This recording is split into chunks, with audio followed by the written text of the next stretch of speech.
नमस्कार प्यारे किसान साथियों। ये जो हम जो बाड़ी देख रहे हैं, जो हमने यहाँ पर जो क्यारी है, इस क्यारी के अंदर ये पौधा जो लगा हुआ है ये मूली का पौधा है और ये बीज को तैयार करने के लिए इसकी खेती की जाती है।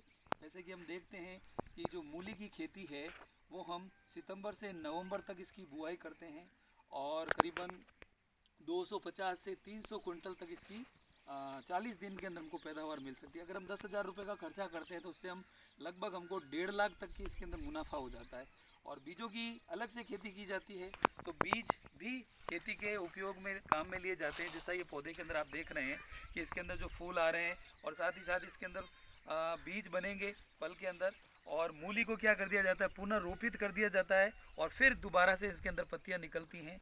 और उसके बाद में हम देख रहे हैं कि इसके अंदर फ्लावरिंग हो रही है और अभी कुछ समय बाद में, कुछ दिनों बाद में इसके अंदर बीज बनेंगे और इन बीजों को कलेक्शन करके हम आगामी फसल को हम बो सकते हैं। तो मूली की जो खेती है वो हमारे लिए बहुत ही फ़ायदेमंद है। और अगर हम इसको इलाज के तौर पर देखें तो पथरी के इलाज के तौर पर इसका इस्तेमाल किया जाता है।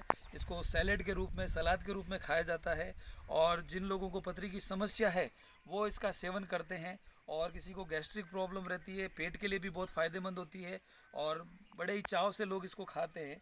और इसका सेवन मोस्टली लोग दिन के समय ज़्यादा करते हैं और भोजन के रूप में भी इस सब्जी को बनाया जा सकता है। इसकी पत्तियां जो हैं, उन पत्तियों को भी क्या किया जा सकता है कि हम यहाँ पर इस्तेमाल कर सकते हैं भोजन के रूप में। साग जो बनाया जाता है, मूली है, मूली की पत्तियां हैं, सरसों की पत्तियां हैं, पालक है, मेथी है, सबको मिक्स करके इसका साग बनाया जाता है, वो बड़ा ही स्वादिष्ट बनता है।